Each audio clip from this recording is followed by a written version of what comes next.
Code forces round 1027 division 3 contest থেকে problem এ square ইয়ার নিয়ে আলোচনা করব এই ভিডিওতে।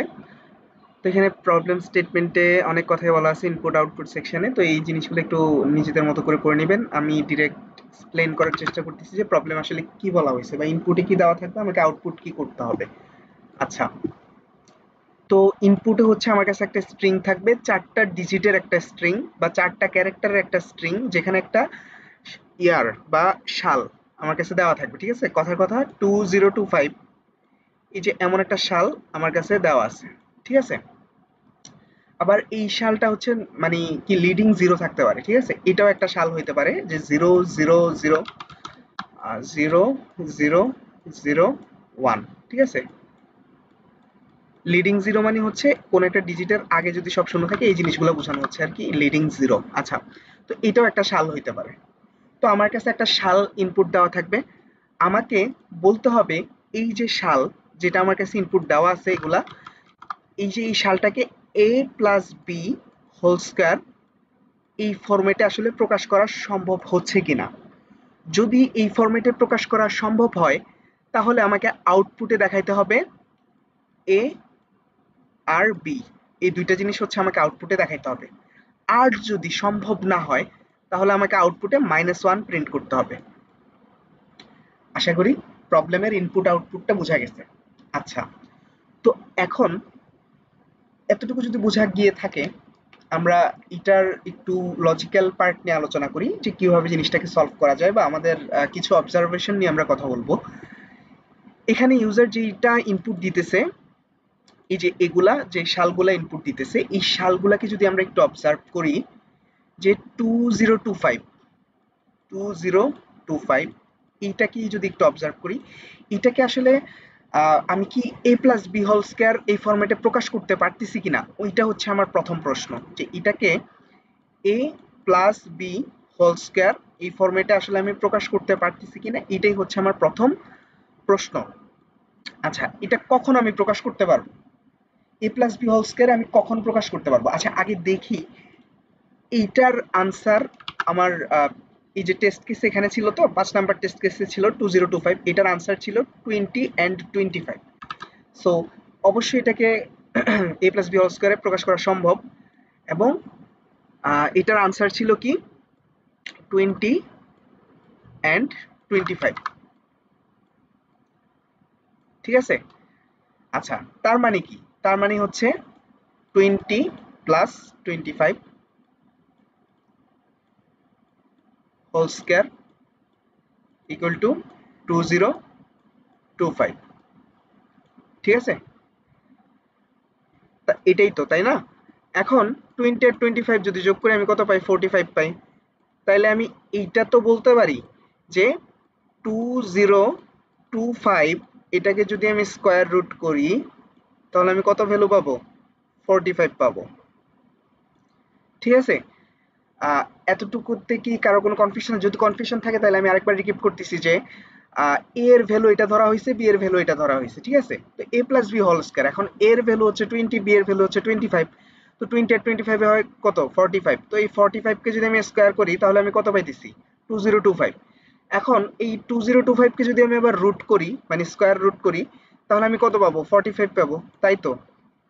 আচ্ছা, তো এই জায়গায় বেসিক্যালি আমাকে এইটা চেক করতে হবে যে ইউজার যেই ইয়ারটা ইনপুট দিতেছে, ওইটাকে কি একটা ভ্যালিড ইন্টিজারে প্রকাশ করা যাইতেছে কিনা। ভ্যালিড ইন্টিজার মানে কি বুঝাইছি? যে 45 এর পরে দশমিক দিয়ে কোনো অন্য কোনো নাম্বার নাই, ডিরেক্ট 45। ঠিক আছে, এটার পরে দশমিক দিয়ে আর কোনো ফ্র্যাকশন নাই আর কি বেসিক্যালি।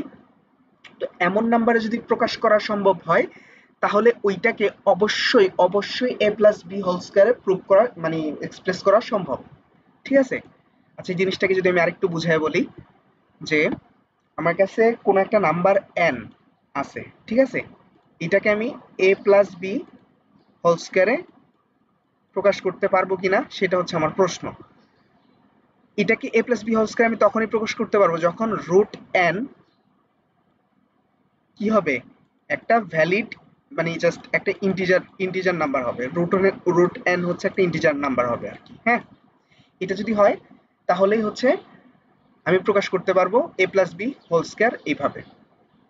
আচ্ছা, এখন এটা কিভাবে বুঝবো যে রুট n হচ্ছে ইন্টিজার নাম্বার হবে? এটা যদি আমরা একটা এক্সাম্পল দিয়ে দেখি, কথার কথা 16, হ্যাঁ, অথবা 0016, এইটা হচ্ছে ইউজার ইনপুট দিল স্ট্রিং আকারে। ইউজার স্ট্রিং আকারে ইনপুট দিতেছে, আমরা হচ্ছে ইন্টিজার দিয়ে ইনপুটটা নিয়ে নেব আর কি বেসিক্যালি। তো এইটার মানে তো 16, তাই না? ওকে, তো এখন 16 কে যদি আমরা রুট করি, আমরা 4 পাইতেছি। ঠিক আছে, এটা একটা valid integer, right? Valid integer মানে হচ্ছে 4 ডিরেক্ট হচ্ছে ইন্টিজার। এখন কথা কথা ইউজার 0017 এইটা দিল ইনপুট। এটার মানে কত? এটার মানে হচ্ছে 17। এখন রুট 17 মানে কি? 4 পয়েন্ট সামথিং, ঠিক আছে, 4 পয়েন্ট সামথিং কিছু একটা আসবে আর কি। তো এখানে বেসিক্যালি আমার ফ্র্যাকশন আসতেছে, ঠিক আছে, আমরা বলতে পারি 4 পয়েন্ট সামথিং কিছু একটা আসতেছে।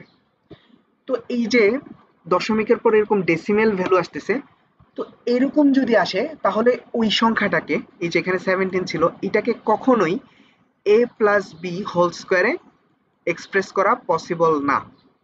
ঠিক আছে, তাহলে আমাকে কি চেক করতে হবে? বেসিক্যালি যে নাম্বারটা ইউজার ইনপুট দিতেছে, ঠিক আছে, ওইটাকে রুট করার পরে আমি ডিরেক্ট ইন্টিজার পাচ্ছি কিনা, ওইটার বর্গমূল সম্ভব হচ্ছে কিনা। ঠিক আছে, তো যদি হয় তাহলে আমি a প্লাস বি আকারে সেটাকে প্রকাশ করতে পারবো, আর যদি না হয় তাহলে -1 প্রিন্ট করে দিতে হবে। এবার এখানে আরেকটা কনফিউশন থাকতে পারে যে ভাই এখানে 2025 এটার বর্গমূল তো প্রকাশ করা আছে 45 আসতেছে, হ্যাঁ, তো ওইটাকে 20 আর 25 এই দুইটা নাম্বারই কেন চুজ করা হয়েছে এ আর বি এর জন্য? আর অন্য নাম্বার কি চুজ করা যাবে না? এটা একটা কনফিউশন থাকতে পারে। এখন ওইটার যদি একটু মানে বলি যে কি হচ্ছে 2025 এটাকে এই নাম্বারের জন্য বা এই ইয়ারের জন্য আউটপুট কি হইলো, এ আর বি এর জন্য হচ্ছে 20 এবং 25 হইলো। ঠিক আছে, আচ্ছা, এখন 20 আর 25 এটাই হচ্ছে একমাত্র পেয়ার না, মানে এ আর বি এর ভ্যালু না, এটাকে আরো অনেক ভাবে এক্সপ্রেস করা যায়। আমরা চাইলে, আমার বেসিক্যালি এখানে কি হচ্ছে যে 2025টাকে যখন আমি স্কোয়ার রুট করতেছি, হ্যাঁ, আমরা একটু নিচে দেখি যে স্কোয়ার 2025 আমরা কত পাইতেছি? 45 পাইতেছি। ঠিক আছে, তো এই 45 এটাকে আসলে 20 আর 25 এটা দিয়ে এক্সপ্রেস করা হইতেছে। 20 আর 25 যোগ করলে কত হয়? 45 হয়। আমি চাইলে এটাকে এইভাবেও এক্সপ্রেস করতে পারি, তাই না? 0 আর 45, 0 প্লাস 45 এই দুইটা যোগ করলে কত হয়? 45ই তো হয়, রাইট? আবার আমি চাইলে এটাকে এইভাবেও এক্সপ্রেস করতে পারি 1 প্লাস 44, তাও কি হয়? 45 হয়। আমি চাইলে এইভাবে এক্সপ্রেস করতে পারি 2 প্লাস 43, আমি চাইলে এইভাবে এক্সপ্রেস করতে পারি 3 প্লাস 42, এরকম চাইলে অসংখ্যভাবে আমি জাস্ট, অসংখ্যভাবে বলতে কি, আমি 45কে রিপ্রেজেন্ট করতে পারি। এবার কথা হচ্ছে তাহলে এইটাই কেন দেখানো হয়েছে, মানে আউটপুট আমাকে এটাই কেন দেখানো হয়েছে, বাকিগুলো কি দেখানো যাবে বা বাকিগুলো দেখালে কি ভুল হবে কিনা? এইখানে ফ্যাক্ট হচ্ছে বাকি সবগুলোও ভ্যালিড আনসার। ঠিক আছে, আমি এখান থেকে যে কোনো একটা দেখাই তাহলে আমার কোনো রং আনসার আসবে না। এটা কিভাবে বুঝছি যে বাকিগুলো হচ্ছে আমার ভ্যালিড আনসার? আমরা যদি কোশ্চেনে আউটপুট সেকশনটা একটু লক্ষ্য করি, এখানে একটা লাইন বলা আছে যে if there are multiple suitable pairs, এখানে যদি মাল্টিপল সুইটেবল পেয়ার্স থাকে, you may output any of them. ঠিক আছে, তো আমি সেখান থেকে যে কোনো একটা পেয়ার আউটপুট করে দেখাইতে পারি। ঠিক আছে, তো এই জায়গায় 2025 যখন ইউজার ইনপুট দিতেছে, এইটার জন্য এইটাকে a প্লাস বি হোল স্কোয়ারে যেহেতু প্রকাশ করা সম্ভব, এটার জন্য আমি আউটপুট 0 আর 45 এইভাবেও দেখাইতে পারি। আশা করি বোঝা গেছে। আচ্ছা, তো এবার আমরা যেটা মানে বলতেছিলাম আর কি, যে 2025কে 2025 এটার জায়গায় আমি 045 এইভাবেও এক্সপ্রেস করতে পারি। আমার মেইন লজিক কিন্তু এইটাই, যে আমি 045 এইভাবেই প্রকাশ করব প্রত্যেকটা নাম্বারকে। এখন আমরা এই প্রবলেমটা কিভাবে সলভ করব ওই জিনিসটা যদি একটু দেখি, বা সলভটা একটু যদি দেখি, আমরা বেসিক্যালি প্রথমে একটা ভেরিয়েবল নেব ইন্টিজার, যেখানে হচ্ছে আমি ইয়ারটা ইনপুট নেব। আচ্ছা, এখানে আমি ডিরেক্ট ইয়ার লিখি। ইয়ার নামে একটা ভেরিয়েবল নিলাম, যেখানে হচ্ছে আমি ইউজার থেকে ইনপুট নিতেছি। তারপর রুট নামে, এটাও একটা ইন্টিজার ভেরিয়েবল, রুট এটাও একটা ইন্টিজার ভেরিয়েবল। রুটের ভিতরে আমি কি করতেছি, ইয়ারকে রেখে দিতেছি, ঠিক আছে, স্কোয়ার রুট করে ইয়ারকে রেখে দিতেছি। এরপর আমি চেক করব ইফ, কি চেক করব, আচ্ছা এগুলা আগে হচ্ছে আমি আইএনটি লিখে দিই, তাহলে বুঝতে একটু সহজ হবে। আপাতত ইফটা কেটে দিই।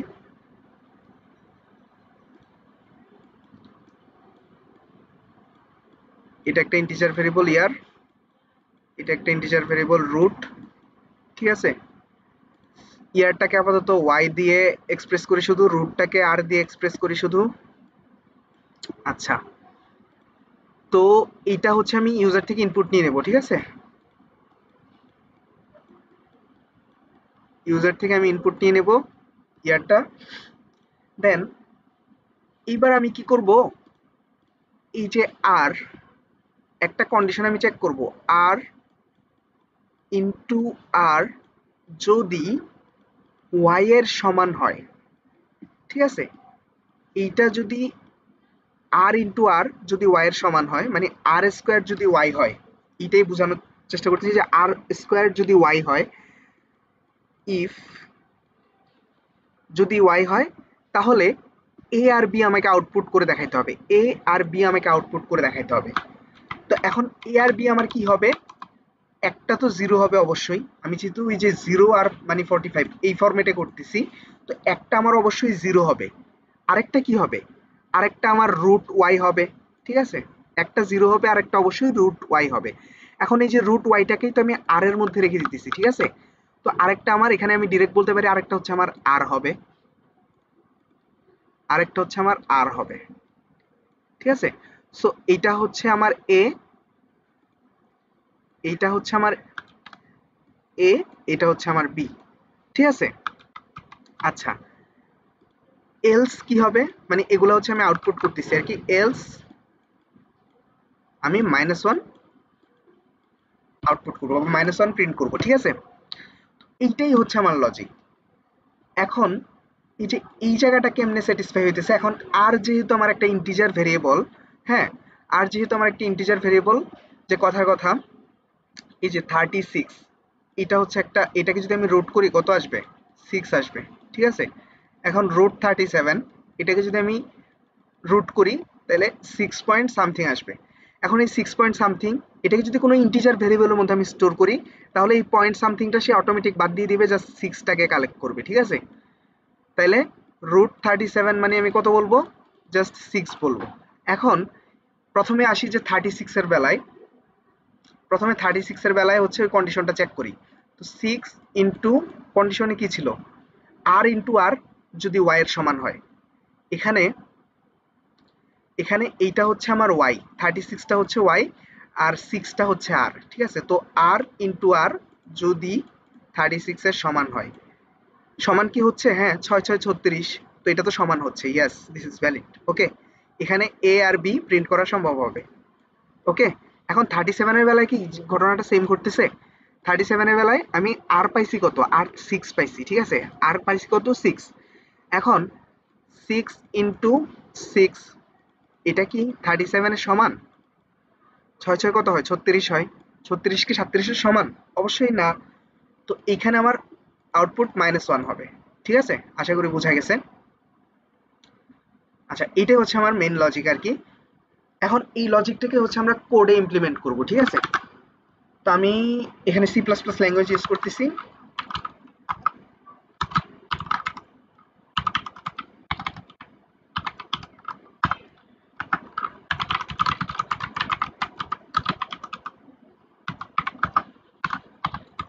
আচ্ছা,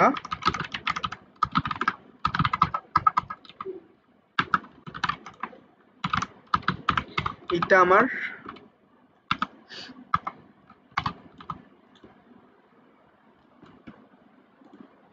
আচ্ছা এখন আমরা লজিক লজিকের পার্টটা দেখব। আমরা যদি একটু কোশ্চেনে ব্যাক করি, এখানে প্রথমে হচ্ছে আমাকে টেস্ট কেসটা হ্যান্ডেল করতে হবে। তো টেস্ট কেস হচ্ছে 1 থেকে 10 টু দ্য পাওয়ার 4 পর্যন্ত। সো ইন্টিজার দিয়েই হ্যান্ডেল করা পসিবল। তো টেস্ট কেসটা আমি ইনপুট নিয়ে নিলাম ইউজার থেকে, while টেস্ট মাইনাস মাইনাস। আচ্ছা, হইলো। এখন এই টেস্ট কেসের ভিতরে হচ্ছে আমার মূল লজিকটা হচ্ছে আমি ইমপ্লিমেন্ট করব আর কি। প্রতিবার ইউজার থেকে ইয়ার এটাকে আমার ইনপুট নিতে হবে। সো আমি ইনপুট নিয়ে নিলাম, ইয়ারটাকে আমি ইনপুট নিয়ে নিলাম ইউজার থেকে, রাইট? এরপর আমি কি করব, ইন্টিজার রুটের ভিতর আমি হচ্ছে কাকে রাখবো, যে sqrt ফাংশন ইউজ করে আমি ইয়ারের রুটটাকে, রুট নামে যে ভেরিয়েবলটা আমি ক্রিয়েট করলাম ওইটার ভিতরে রেখে দিলাম। ঠিক আছে, এখন আমি চেক করব ইফ রুট ইনটু রুট যদি ইয়ারের সমান হয় তাহলে কি হবে, তাহলে হচ্ছে আউটপুট করতে হবে একটা হচ্ছে a এর ভ্যালু, এখানে a এর ভ্যালু আমি 0 ধরে নিতেছি, আর একটা স্পেস দিতে হবে মাঝখানে, ওকে দিলাম। তারপর হচ্ছে b এর ভ্যালু কি, রুট ইয়ার, তাই না? তো আমি ডিরেক্ট রুট এই ভেরিয়েবলটাকে ইউজ করতে পারি। তারপর হচ্ছে নিউ লাইন নিয়ে নিলাম যেহেতু মাল্টিপল টেস্ট কেস আছে। আচ্ছা, নাইলে এলস, এলস এর ভিতরে কি হবে, এলস এর ভিতরে -1 জাস্ট -1 প্রিন্ট করবে, মানে যেহেতু ওইটাকে a প্লাস বি হোল স্কয়ারে প্রকাশ করা সম্ভব হচ্ছে না। তো এইটাই হচ্ছে আমার লজিক আর কি। আচ্ছা, এটাকে যদি আমরা একটু রান করে দেখি,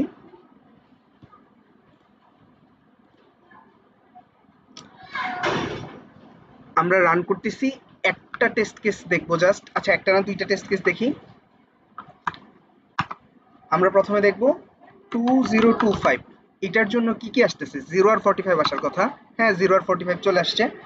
এখন 0001 এটার জন্য কি আসবে, এটার জন্য 0 আর 1 আসার কথা। ঠিক আছে, দেখি কি আসে। ওকে, এখানে একটা এক্সট্রা জিনিস পড়ে গেছে। আচ্ছা, যাই হোক, 0 আর 1 আসার কথা, 0 আর 1 আসছে। এখন আমরা এটাকে সাবমিট দিয়ে দেখি কি অবস্থা। স্কয়ার ইয়ার কম্পাইলার সিলেক্ট করতে হবে, করলাম যেহেতু সি প্লাস প্লাস। আচ্ছা, দিয়ে দিলাম সাবমিট। এই তো এক্স হয়ে গেল। তো এই ছিল আর কি সলিউশন। আশা করি বোঝা গেছে।